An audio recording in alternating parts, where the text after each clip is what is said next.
Good morning students. आज हम BA first year का फर्स्ट पेपर पढ़ेंगे, स्वास्थ्य शिक्षा। इसमें हमारा टॉपिक रहेगा व्यक्तिगत स्वच्छता।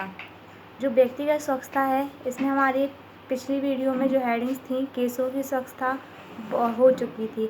अब इसमें आगे हमारी हेडिंग रहेगी नाखूनों की स्वच्छता। इसमें लिखेंगे शिक्षक को बालकों के नाखूनों की ओर भी विशेष रूप से ध्यान देना चाहिए, क्योंकि नाखूनों का व्यक्तिगत स्वच्छता में महत्वपूर्ण स्थान है। यदि बालकों के नाखून बड़े हुए हैं तो यह स्वाभाविक है कि उनमें गंदगी भर जाएगी। यह गंदगी कई प्रकार के विषैले कीटाणुओं को जन्म दे सकती है तथा यह कीटाणु भोजन करते समय बालक के शरीर में प्रवेश करके उसे रुग्ण बना सकते हैं।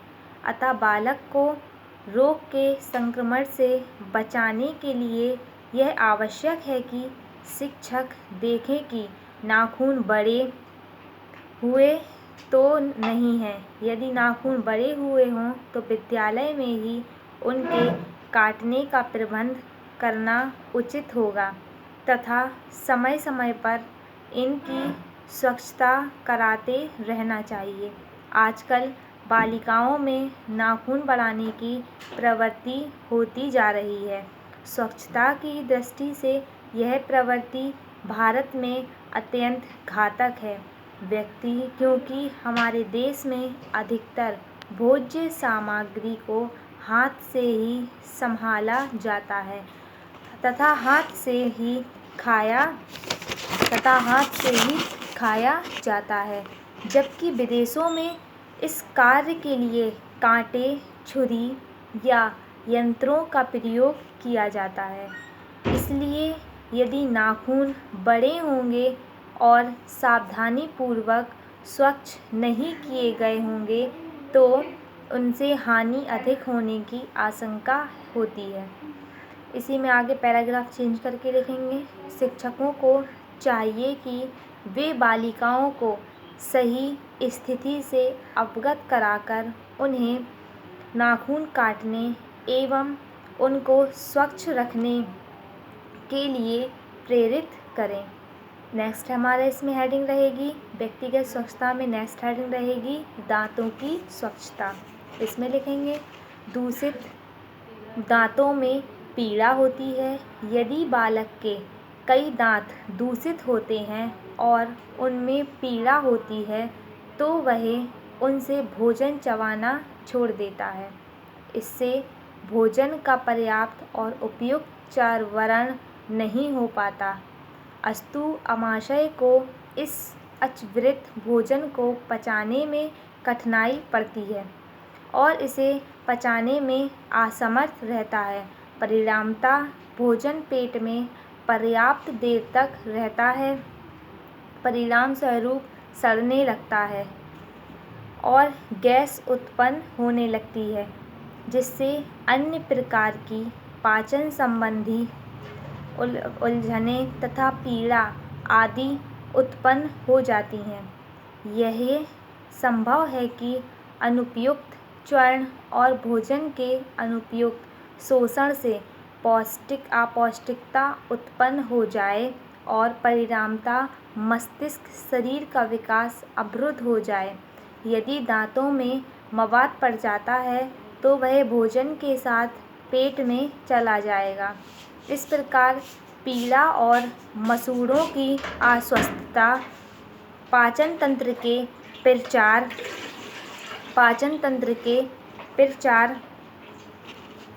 पर आधारित होती है। पाचन तंत्र के विकार आमाशय व्रण, गैस्ट्राइटिस, अल्सर, पित्ताशय प्रदाह, कोलिसिस्टाइटिस, अपेंडिसाइटिस और रक्त क्षीणता तथा श्वसन तंत्र के गंभीर रोगों तक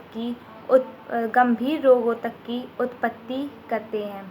दूषित दांतों में लगातार उत्तेजना के कारण मुंह के नीचे कंठ में लसिका कंठ में लसिका ग्रंथियाँ सूज सकती हैं।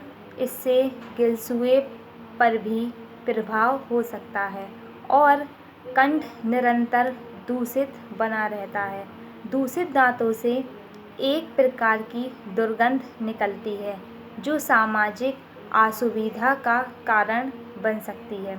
अब इसमें हमारी हेडिंग रहेगी, जो हमारी हेडिंग है दांतों की स्वच्छता, इसी में हेडिंग रहेगी निराकरण और उपचार। इसमें लिखेंगे दांतों को अस्वस्थ रखने के लिए निम्न बातों पर ध्यान देना चाहिए। फर्स्ट पॉइंट्स वाइज आएंगे इसमें। फर्स्ट पॉइंट में लिखेंगे भोजन के प्रकार, सेकंड भोजन का उपयुक्त चरण, थर्ड में मुख की स्वच्छता, फिर दांतों के नियमित सफाई का निरीक्षण और लास्ट पॉइंट रहेगा बालकों को अन्य व्यावहारिक आदेश। इसमें पैराग्राफ चेंज करके नीचे से ही लिखेंगे जिस भोजन में चिपचिपे और कोमल रूप में कार्बोहाइड्रेट होता है, यदि यह दांतों के संपर्क में देर तक रहता है तो उसमें अम्ल उत्पन्न हो जाता है।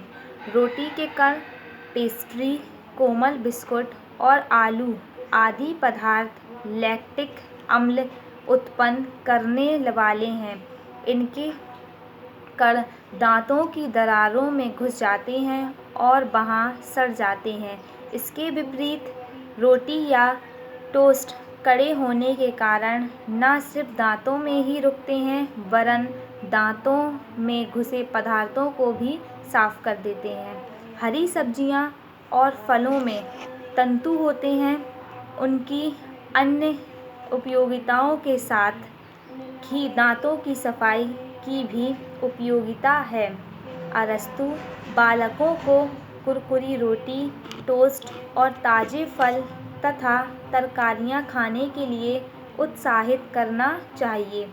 भोजन के पश्चात थोड़ा सेब या अन्य फल खाया जाना बड़ा उपयोगी होता है। पैराग्राफ चेंज करके लिखेंगे इसी में। यदि दांतों की ठीक से देखभाल की जाए तो वे बहुत दिनों तक स्वस्थ रह सकते हैं। यदि मुख से भोजन के सारे कण स्वच्छ कर दिए जाएं तो मुख में किसी प्रकार का अम्ल नहीं बनेगा और फिर दांतों का कोई रोग भी ना होगा। यह दांतों और मुख की नियमित और यथेष्ट सफाई करने से हो सकता है। सोने जाने से पहले दांतों की सफाई करना अति उत्तम है, क्योंकि यदि रात के समय दांतों में भोजन के कण रुक गए तो जीवाणुओं को बिना किसी बाधा के अपना कार्य करने का समय मिल जाएगा और वे दांतों में सड़न पैदा कर देंगे। दांतों का ब्रश दांतों की सफाई का सबसे अच्छा साधन है। इससे न सिर्फ दांत ही साफ होते हैं वरन मसूड़ों की मालिश भी हो जाती है। ब्रश इतना कड़ा ना होना चाहिए कि वह मसूड़ों को छील दे और ना बिल्कुल कोमल हो कि दांतों की ठीक से सफाई भी ना हो सके। ब्रश ऐसा होना चाहिए कि वह दांतों के सब भागों तक सुगमता से पहुंच सके। दांतों पर ब्रश ऊपर से नीचे करना चाहिए ताकि दांतों में फंसे भोजन के सब कण निकल जाएं।